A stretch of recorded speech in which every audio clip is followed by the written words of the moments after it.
that's kind of the world that Rose inhabits in her work. I thought maybe you could just talk to us a little bit about what you've been able to do. Thank you. Actually, I use Twitter. Closer. I tweet mainly in Chinese for the Chinese audience. I was encouraged by Beifeng, one of the biggest internet activists, who has like 150,000 followers on Twitter. And he said, you gotta use Twitter. Before I was active on Facebook, Facebook in English.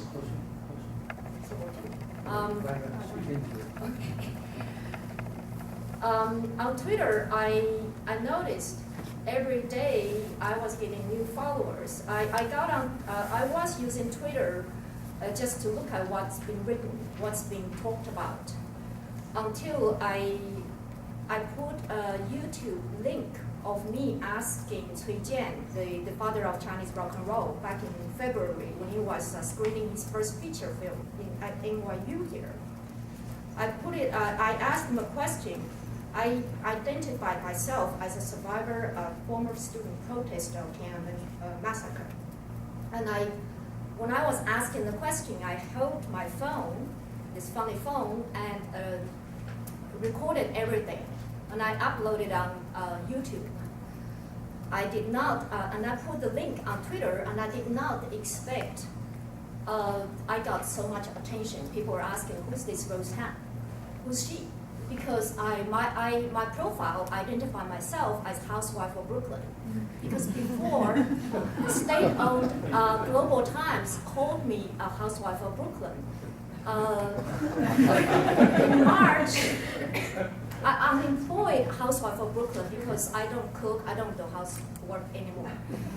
Before, because I got known, got the media attention, Western media and Chinese media on Facebook by putting up photos of a Beijing restaurant, putting this sign saying, this shop, very bad English and Chinese, this shop does not receive Vietnamese, Filipinos, Japanese, and dog. I don't know which dog.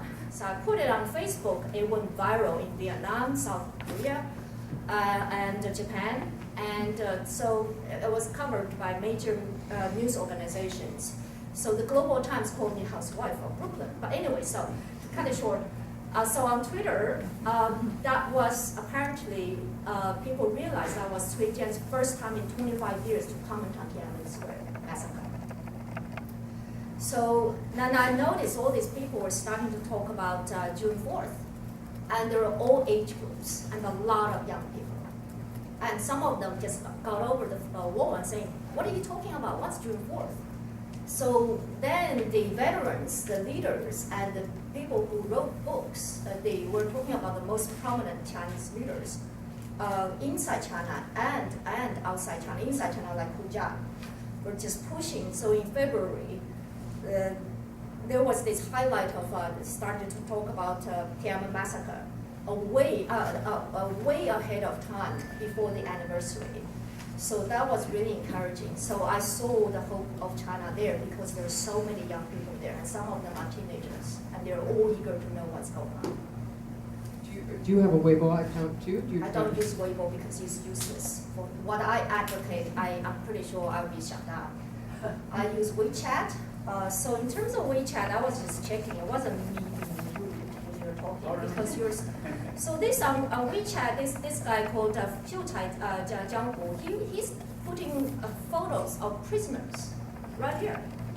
He's not cut off, and they're tweeting, not tweeting, WeChatting, Weixin, live when they're like staking out a police station, supporting so and so, supporting so and so. They're broadcasting it right away. They're there. They've been there for ages, and they have group chats, and they have very outrageous comments, and especially the photos and videos. So I'm in touch with them on the grassroots, on the ground level, with a very clear agenda. The clear agenda is to overthrow the Chinese Communist Party, and we're not shy about it. It's now like outdated for people and saying you're still talking about reforming the party and waiting for the party to reform. Forget it, because and now like I put myself out there and saying, hey, we student protesters, we went on hunger strike, we went rallying and marching in 1989, and this is what the party did. They answered our calls for dialogue with a massacre. So people, 25 years on, you gotta wake up. So I'm there, like wearing, this is a Tibetan jacket, and calling out to the Tibetans and the Uyghurs and the Mongols. He said, we gotta unite, do our united front and fight with the Communist Party, we gotta overthrow it.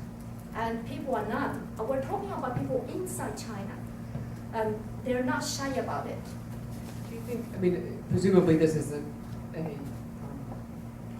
this is a cause that you have espoused for some time and have been working on for No, some time? only for the past few months.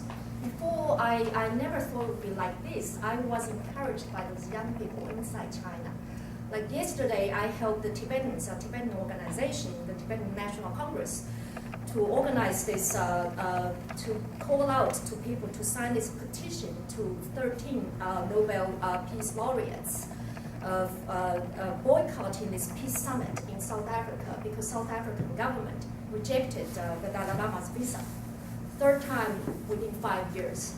When I put it out there, and I asked Huja, I said, have you signed it? He said, oh yes, I've signed it. So he wrote it in Chinese and said, I've signed such and such petition.